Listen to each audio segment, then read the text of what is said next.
Hello दोस्तों, कैसे हो आप सब। उम्मीद है आप बहुत अच्छे होंगे। आज हम आपके लिए लेकर आए हैं after 12th full career counselling.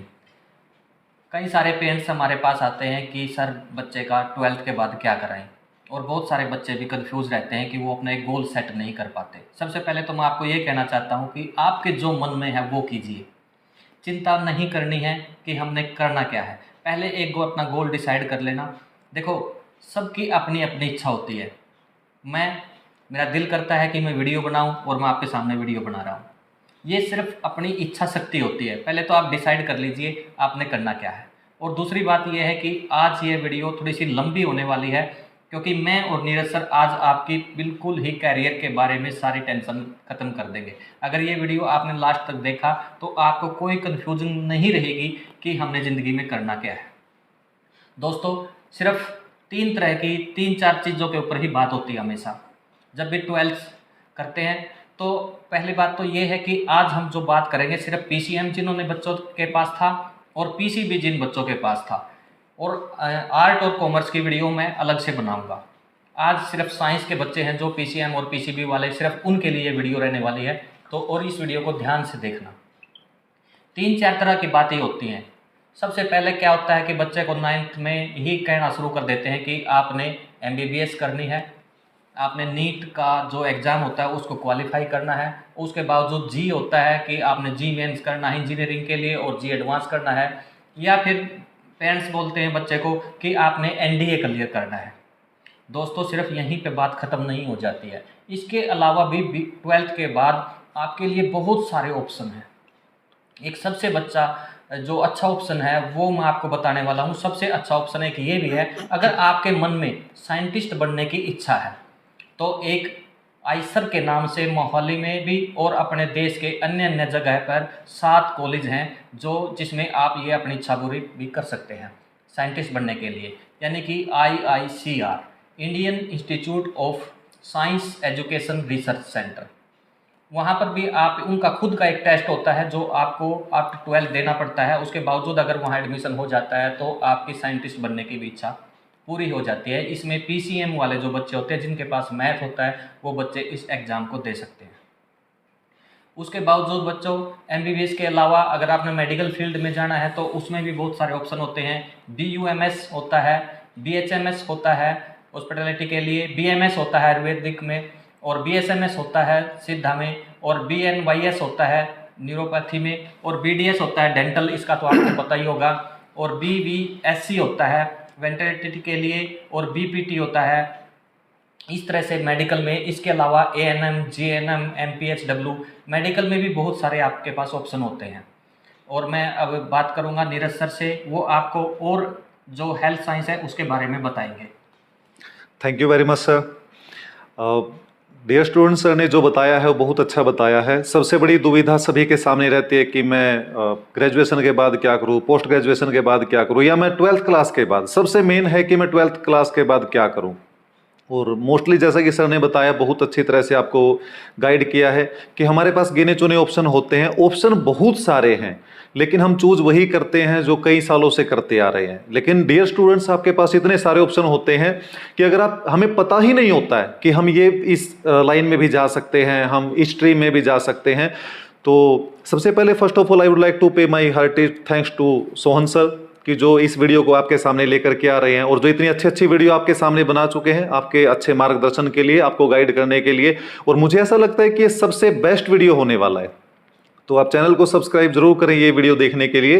तो मैं यहाँ पे शुरुआत करना चाहूँगा एलाइड हेल्थ साइंस जो कोर्सेज हैं। सबसे पहले जैसे हम BSc एयरक्राफ्ट मेंटेनेंस की बात करें, उसके बाद BSc agriculture, BSc anthropology, BSc avionics and BSc botany, BSc chemistry, BSc computer और BSc डेयरी टेक्नोलॉजी। अगर हम BSc डेयरी टेक्नोलॉजी की बात करें तो हमारे करनाल में NDRI है जहाँ पे MSc वेटरिनरी कोर्स का भी है और MSc डेयरी टेक्नोलॉजी से रिलेटेड भी 4-5 कोर्सेज हैं। और आई थिंक जो सीट्स हैं वो मोर देन 90 हो चुकी हैं यहाँ पे। तो प्यारे बच्चों, आप सभी के लिए एक बहुत अच्छा ऑप्शन है। हरियाणा में करनाल में अकेला NDRI है और ये गवर्नमेंट अप्रूव्ड है, सेंट्रल गवर्नमेंट से अप्रूव्ड है, तो आप यहाँ पे एडमिशन ले सकते हैं। उसके बाद BSc इकोनॉमिक्स है, BSc electronic media, and BSc fishery sciences. और अगर हम फिशरी साइंसेज की बात करें तो मुझे ऐसा लगता है कि आने वाले टाइम में इससे बेस्ट कोर्स शायद आपको देखने को नहीं मिलेगा। अगर हम अपने गांव में जो तालाब होते थे आज उनको भी बढ़ावा दिया जा रहा है कि आप मछली पालन को अपनाएं, तो डियर स्टूडेंट्स आप अपना करियर इसमें भी बना सकते हैं। उसके बाद आपका बीएससी फूड टेक्नोलॉजी है, बीएससी फोरेंसिक। और अगर मैं if I talk about BSc forensic तो dear students I would like to tell you कि हमारे पास करनाल डिस्ट्रिक्ट में इकलौता ऐसा दयाल सिंह कॉलेज है जहां पे बीएससी फोरेंसिक साइंस और एमएससी फोरेंसिक साइंस भी है, but for that you have to get minimum 90% marks in your graduation. All India में काफ़ी सारे कॉलेज हैं, आप वहाँ से भी कहीं से भी कर सकते हो, ये आपके आसपास कहीं ना कहीं जरूर मिलेगा।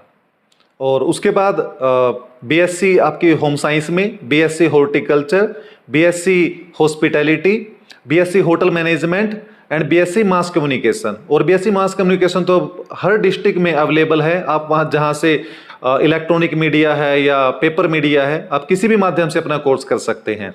BSc mathematics, BSc maritime science, BSc meteorology, BSc multimedia, BSc nautical science, BSc ओशियोनोग्राफी, BSc physics and BSc sericulture, BSc statistics. तो डियर स्टूडेंट्स इतने सारे कोर्सेज आपके सामने अवेलेबल हैं, आप किसी में भी एडमिशन ले सकते हैं और ये मुश्किल नहीं है। और ये सारे कोर्सेज आपको इंडिया के किसी भी यूनिवर्सिटी में अवेलेबल हैं, बशर्ते क्या है कि हमें नॉलेज नहीं होता, हमें कोई गाइड करने वाला नहीं होता। तो अगर आप चाहें तो इनमें से किसी भी कोर्स में एडमिशन ले सकते हैं। और इसके अलावा बच्चों मेडिकल में ही लाइन में आपने जाना है तो आप बी फार्मा कर सकते हो, बीएससी नर्सिंग कर सकते हो, बीओटी कर सकते हो थेरेपी में, बीएससी एनेस्थीसिया कर सकते हो, बीएससी कैथ लैब कर सकते हो, अच्छा बीएससी आप कार्डिक केयर टेक कर सकते हो, बीएससी क्लिनिकल उसमें ऑब्स्ट्रिक में कर सकते हो, बीएससी इमेजिंग टेक्नोलॉजी में, बीएससी मेडिकल लैब में टेक्नोलॉजी में कर सकते हो, अच्छा बीएससी आप न्यूक्लियर मेडिसिन में कर सकते हो, बीएससी ऑपरेशन थिएटर में कर सकते हो, बीएससी परफ्यूजन टेक में कर सकते हो, और बीएससी आप फिजिशियन असिस्टेंट भी बन सकते हो, बीएससी में रेडियोथेरेपी में भी कर सकते हो, बीएससी रीनल डायलिसिस में भी कर सकते हो, और बीएससी आप रेस्पिरेटरी केयर में भी आप कर सकते हो। दोस्तों ये मतलब आप ये सोच कर चलो कि आपके पास बहुत सारे ऑप्शन हैं, और पैरामेडिकल कोर्सेज भी है, डायलिसिस में भी आप कर सकते हो, मेडिसिन लैब में भी कर सकते हो, डेंटल टेक्नीशियन में भी कर सकते हो। जरूरी नहीं है आपका एमबीबीएस में ही एडमिशन हो, इसके अलावा कितने सारे कोर्सेज हैं जो मेडिकल में आप जा सकते हो, और इनके लेवल में ही आगे चल के धीरे धीरे आप पीजी करने के बावजूद पीएचडी कर सकते हो। आप बहुत सारे ऐसे ऑप्शन आएंगे आपके आगे जो मेडिकल में ही आपकी लंबी लाइन है एक, जो पीसीबी वाले बच्चे हैं, और पीसीएम में तो कितनी इंजीनियरिंग की कितनी बड़ी लाइन है जो सर ने बताया आपको, बहुत सारे आपके पास कोर्सेज हैं। आप गूगल सर्च कर सकते हो, जैसे जिस चीज़ का भी हमने नाम बताया आपको उसके बारे में गूगल सर्च करके पूरा डिफाइन करके उसको देख सकते हो। तो बिल्कुल घबराने की ज़रूरत नहीं है, आपका कैरियर बहुत लंबा है। और सबसे बड़ी एक बात और है, जो पीसीएम वाले हैं बच्चे, पीसीबी वाले बच्चे हैं, वो कॉमर्स के जितने कोर्सेज होते हैं सारे के सारे कोर्सेज आप कर सकते हो साइंस वाले बच्चे, और जो आर्ट के कोर्सेज हैं जितने भी डिप्लोमे कोर्सेज हैं आर्ट वाले, वो भी सारे के सारे साइंस वाले बच्चे कर सकते हैं। डियर स्टूडेंट्स, मैंने पहले आपको बताया कि आप आफ्टर +2 कौन से ऐसे कोर्सेज हैं जो बीएससी में आप जा सकते हैं। अभी मैं आपको बताने वाला हूं कि आप इंजीनियरिंग में कौन से कोर्सेज हैं जिनमें आप जा सकते हैं। मोस्टली हमारे जो स्टूडेंट्स हैं या तो मैकेनिकल इंजीनियरिंग की तरफ जाते हैं, कंप्यूटर इंजीनियरिंग की तरफ जाते हैं, लेकिन इसके अलावा भी इतने सारे कोर्सेज हैं कि आप किसी में भी एडमिशन ले सकते हैं। और आज मोस्टली जो यूनिवर्सिटीज़ है वो एडमिशन आपको प्रोवाइड कर रहे हैं इन कोर्सेज में। जैसे अगर आप बी आर्किटेक्चर में जाते हैं तो 5 ईयर्स का कोर्स है जो कि अपने आप में बहुत अच्छा कोर्स है, आप इसके लिए भी जा सकते हैं। इसी के साथ एरोनॉटिकल इंजीनियरिंग है, एरोस्पेस इंजीनियरिंग है। अभी जो एरोस्पेस की बात करें तो बच्चों का भी जो रुझान है वो बहुत ज़्यादा देखने को मिला लास्ट 5 ईयर्स में, तो जो कि एक बहुत अच्छा ऑप्शन है। एग्रीकल्चर इंजीनियरिंग है, automobile engineering, automation and robotic engineering, avionics engineering, biomedical engineering, biotechnology engineering, civil engineering. तो इसमें भी मतलब आप देख सकते हैं सिविल इंजीनियरिंग में अभी जो बच्चों का रुझान हो बहुत ज़्यादा बढ़ गया है, क्योंकि आने वाले टाइम में इंडिया में if you talk about infrastructure तो हम 5वें या 6ठे नंबर पे आने वाले हैं बहुत जल्द। तो सिविल इंजीनियरिंग में भी आप लोगों के पास बहुत अच्छे चांसेस हैं। इसी के साथ केमिकल इंजीनियरिंग, सिरेमिक इंजीनियरिंग, और केमिकल इंजीनियरिंग में हमारा जो खुद का सिटी है पानीपत, उसमें 3-4 ऐसे अभी इंस्टीट्यूट है जो ये कोर्स प्रोवाइड कर रहे हैं। ऐसे कंप्यूटर साइंस इंजीनियरिंग है, कंस्ट्रक्शन टेक मैनेजमेंट है, electronics and communication engineering, electrical and electronics engineering. इनके बारे में मुझे ऐसा लगता है कि बताने की जरूरत नहीं है, मोस्टली जो हमारे स्टूडेंट्स हैं इन्हीं कोर्सेज की तरफ जाते हैं। Environmental science engineering, information science engineering, industrial engineering और इंडस्ट्रियल प्रोडक्शन इंजीनियरिंग। इसी के साथ marine engineering, medical electronic engineering, mechanical engineering, mining engineering, manufacturing science engineering, novel architecture. और अगर हम नोवल आर्किटेक्चर की बात करें तो डियर स्टूडेंट्स, यहाँ पे मैं आपको बताना चाहूँगा कि अभी हमारे बहुत सारे स्टूडेंट्स ऐसे हैं जिनको ये पता ही नहीं है कि आप 12th क्लास में आर्ट से भी आप नेवी में जा सकते हैं, जिसको वाई ग्रुप बोला जाता है। वाई ग्रुप की जॉब इतनी मुश्किल नहीं है, लेकिन इसमें कंडीशन क्या होती है कि आपको जो टाइमिंग है वो 16 साल से लेकर सिर्फ 19.5 साल तक ही आप इसमें ज्वाइनिंग कर सकते हैं, और आर्ट के बाद भी आप इसमें जा सकते हैं। मोस्टली स्टूडेंट्स को पता ही नहीं है, मोस्टली स्टूडेंट्स थिंक दैट कि वो सिर्फ साइंस लेकर, मेडिकल नॉन मेडिकल लेकर के ही वो नेवी या एयरफोर्स में जा सकते हैं, लेकिन ऐसा नहीं है। आप वाई ग्रुप में भी इससे जा सकते हैं। उसके बाद polymer technology, silk technology engineering, carpet technology engineering. जो कारपेट टेक्नोलॉजी इंजीनियरिंग है, जिसको हम सीपेट इंस्टीट्यूट भी बोलते हैं, जो पहले पानीपत में था लेकिन अब वो डी क्रस्ट यूनिवर्सिटी है मुरथल के अंदर, वहाँ पे शिफ्ट हो चुका है, जो बहुत अच्छा कोर्स है। और उसके बाद है टेक्सटाइल इंजीनियरिंग।